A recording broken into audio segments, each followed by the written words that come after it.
Hello ನಮಸ್ಕಾರ ವೀಕ್ಷಕರೇ. ಮೆತ್ತೆಯನ್ನು ನೆನೆಸಿ ಅರೆದು ತಲೆಗೆ ಹಚ್ಚಿಕೊಂಡು ಕಾಲು ಗಂಟೆಯ ನಂತರ ಸ್ನಾನ ಮಾಡಬೇಕು. ವಾರಕ್ಕೊಂದು ಬಾರಿ ಹೀಗೆ ಮಾಡುವುದರಿಂದ ತಲೆಗೂದಲು ಉದುರುವುದು ನಿಲ್ಲುತ್ತದೆ ಮತ್ತು ಕಪ್ಪಾಗಿಯೂ ಹೊಳಪಿನಿಂದಲೂ ಕೂಡಿರುತ್ತದೆ. ಹಳೆಯ ಚರ್ಮದ ಚಪ್ಪಲಿಯನ್ನು ಸುಟ್ಟು ಅದರ ಬೂದಿಯನ್ನು ಕೊಬ್ಬರಿ ಎಣ್ಣೆಗೆ ಸೇರಿಸಿ ಮುಲಾಮಿನಂತೆ ಮಾಡಿ ಅಮ್ಮ ರೋಗದ ಬೊಬ್ಬೆಗಳ ಮೇಲೆ ಹಚ್ಚುತ್ತಾ ಬಂದರೆ ಅವು ಬೇಗನೆ ಒಣಗಿಬಿಡುತ್ತದೆ. ಬೇಸಿಗೆಯಲ್ಲಿ ದೇಹದಿಂದ ಬೆವರು ಹೆಚ್ಚಾಗಿ ಸುರಿದು ಅದರಿಂದಾಗಿ ದುರ್ವಾಸನೆ ಹುಟ್ಟುತ್ತದೆ. ಇದನ್ನು ನಿವಾರಿಸಿಕೊಳ್ಳಲು 1 ಬಕೆಟ್ ನೀರಿನಲ್ಲಿ ಬೇವಿನೆಲೆ, ತುಂಬೆಗಿಡದ ಎಲೆ, ಲಾವಂಚ ಇವೆಲ್ಲವನ್ನು ಹಾಕಿಟ್ಟು ಮರುದಿನ ಬೆಳಿಗ್ಗೆ ಆ ನೀರಿನಲ್ಲಿ ಸ್ನಾನ ಮಾಡಿದರೆ ಆ ದಿನವಿಡೀ ದೇಹದಿಂದ ದುರ್ನಾತ ಬರುವುದಿಲ್ಲ. ಬೇಸಿಗೆಯ ದಿನಗಳಲ್ಲಿ ಪ್ರತಿದಿನವೂ ಹೀಗೆ ಮಾಡುವುದರಿಂದ ಯಾವುದೇ ರೀತಿಯ ಚರ್ಮರೋಗವಾಗಲಿ ಬೆವರುಗುಳ್ಳೆಯಾಗಲಿ ಬರುವುದಿಲ್ಲ. ದಾಸವಾಳ ಹೂವನ್ನು ಹರಳೆಣ್ಣೆಯಲ್ಲಿ ಕಾಯಿಸಿ ಆ ಎಣ್ಣೆಯನ್ನು ತಲೆಗೆ ಹಚ್ಚಿಕೊಂಡು ಸ್ನಾನ ಮಾಡಿದರೆ ತಲೆಗೂದಲು ಸೊಂಪಾಗಿ ಬೆಳೆಯುತ್ತದೆ. ದೃಷ್ಟಿ ಸಾಮರ್ಥ್ಯ ಕಡಿಮೆ ಇರುವವರು ನೆಲನೆಲ್ಲಿ ಗಿಡದ ಎಲೆಯೊಂದಿಗೆ ಹೊಣೆಗೆಣಸೊಪ್ಪನ್ನು ಸಮಪ್ರಮಾಣದಲ್ಲಿ ಸೇರಿಸಿ ಹರಳೆಣ್ಣೆಯೊಂದಿಗೆ ಸೇರಿಸಿ ಬಿಸಿ ಮಾಡಿ ಅದನ್ನು ತಲೆಗೆ ಹಚ್ಚಿಕೊಂಡು ಸ್ನಾನ ಮಾಡಬೇಕು.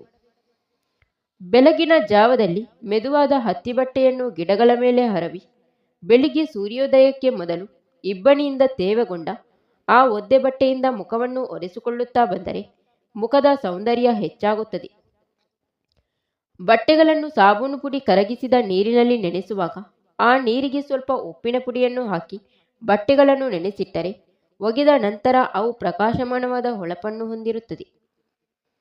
ನೀಲಗಿರಿ ತೈಲವನ್ನು ತಲೆಗೆ ಹಚ್ಚಿಕೊಂಡು 1 ಗಂಟೆಯ ನಂತರ ಸ್ನಾನ ಮಾಡಿದರೆ ತಲೆಯಲ್ಲಿನ ಹೇನುಗಳೆಲ್ಲ ಸತ್ತು ಬಿಡುತ್ತದೆ.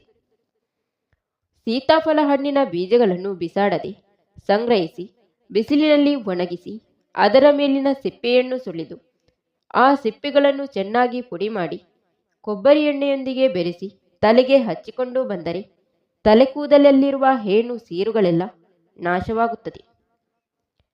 ಕೆಲವು ಬಗೆಯ ಶ್ಯಾಂಪುಗಳನ್ನು ಬಳಸಿ ಸ್ನಾನ ಮಾಡಿದರೆ ತಲೆ ಕೂದಲು ಒಣಹುಲ್ಲಿನಂತೆ ಹೊಳಪಿಲ್ಲದೆ ಮಂಕಾಗಿರುತ್ತದೆ. ಹೀಗಾಗುವುದನ್ನು ತಡೆಗಟ್ಟಲು ಶ್ಯಾಂಪೂ ಬಳಸಿ ತಲೆಯನ್ನು ತೊಳೆದುಕೊಂಡ ನಂತರ ಸ್ವಲ್ಪ ಹಾಲನ್ನು ತಲೆ ಕೂದಲಿಗೆ ಹಾಕಿ ಚೆನ್ನಾಗಿ ಉಜ್ಜಿಕೊಂಡು ಸ್ನಾನ ಮಾಡಬೇಕು. ಆಗ ಕೂದಲು ಹಗುರವಾಗುವುದಲ್ಲದೆ ಹೊಳೆಯುತ್ತಲೂ ಇರುತ್ತದೆ. ಪದೇ ಪದೇ ಮೊಡವೆಗಳು ಕಾಣಿಸಿಕೊಂಡರೆ ಬೆಳಗಿನ ಹೊತ್ತು ಎಳನೀರನ್ನು ಕುಡಿಯಬೇಕು. ಇದರಿಂದ ದೇಹಕ್ಕೆ ತಂಪು ಲಭಿಸಿ ಮೊಡವೆಗಳು ಬರುವುದಿಲ್ಲ.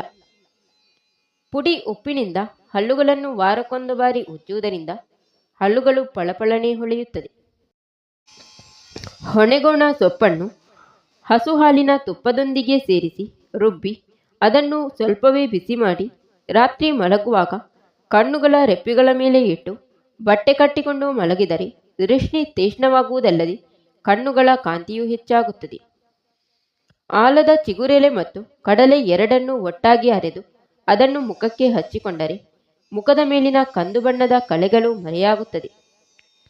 ಬಾಳೆಹಣ್ಣಿನ ಪ್ರತಿನಿತ್ಯ ಸೇವನೆಯಿಂದ ರಕ್ತವೃದ್ಧಿಯಾಗುವುದಲ್ಲದೆ ಚರ್ಮವು ಕಾಂತಿಯಿಂದ ಮಿನುಗುತ್ತದೆ. ದೇಹದ ತೂಕವು ತಗ್ಗಬೇಕಾದರೆ ಪರಂಗಿ, ಅನನಾಸು ಮತ್ತು ಮಾವಿನ ಹಣ್ಣುಗಳನ್ನು ಹೇರಳವಾಗಿ ಸೇವಿಸಬೇಕು. ಮಲ್ಲಿಗೆ ಗಿಡದ ಎಲೆಗಳನ್ನು ಸ್ವಲ್ಪ ಬಿಸಿ ಮಾಡಿ ಕಣ್ಣುಗಳ ಮೇಲಿಟ್ಟುಕೊಂಡರೆ ಕೆಂಪಾಗಿರುವ ಕಣ್ಣುಗಳು ಮತ್ತೆ ಮೊದಲಿನಂತೆ ಆಗುತ್ತದೆ. ಕಬ್ಬಿನ ಗರಿಯನ್ನು ಸುಟ್ಟು ಅದರಿಂದ ಲಭಿಸುವ ಬೂದಿಯನ್ನು ಬೆಣ್ಣೆಯೊಂದಿಗೆ ಕಲಸಿ ತುಟಿಗಳ ಮೇಲೆ ಸವರಿಕೊಂಡರೆ ಚಳಿಗಾಲದ ಹೊಡೆತವನ್ನು ತಡೆಗಟ್ಟಲು ಸಾಧ್ಯ. ಬೆವರುಗುಳ್ಳೆ ಮತ್ತು ಅದರ ಕೆರೆತವನ್ನು ದೂರ ಮಾಡಲು ಪ್ರತಿದಿನ ದಿನವಿಡೀ ಮೊಸರನ್ನು ಹಚ್ಚಿಕೊಂಡು 15 ನಿಮಿಷಗಳ ನಂತರ ತಣ್ಣೀರಿನಲ್ಲಿ ಸ್ನಾನ ಮಾಡಿದರೆ ಸಾಕು, ಬೆವರುಗುಳ್ಳೆಯು ಪಲಾಯನ ಮಾಡುತ್ತದೆ. ಜಿಡ್ಡು ಹೆಚ್ಚಾಗಿದ್ದರೆ ತಲೆ ತೊಳೆದುಕೊಳ್ಳುವುದಕ್ಕೆ ಮೊದಲು ಸ್ವಲ್ಪ ಬ್ರಾಂದಿಯನ್ನು ಹಚ್ಚಿಕೊಂಡು ನಂತರ ತಲೆಗೆ ಸ್ನಾನ ಮಾಡಿದರೆ ತಲೆಗೂದಲು ಜಿಡ್ಡು ರಹಿತವಾಗಿ ಬಿಡಿಬಿಡಿಯಾಗಿ ಹಾರಾಡುತ್ತಿರುತ್ತದೆ. Thank you for watching. ಸ್ನೇಹಿತರೆ, ಇಂತಹ ಬ್ಯೂಟಿ ಟಿಪ್ಸ್ಗಳಿಗಾಗಿ ನಮ್ಮ ಚಾನಲ್ನ ಸಬ್ಸ್ಕ್ರೈಬ್ ಮಾಡಿಕೊಂಡು ವಿಡಿಯೋಗೆ ಒಂದು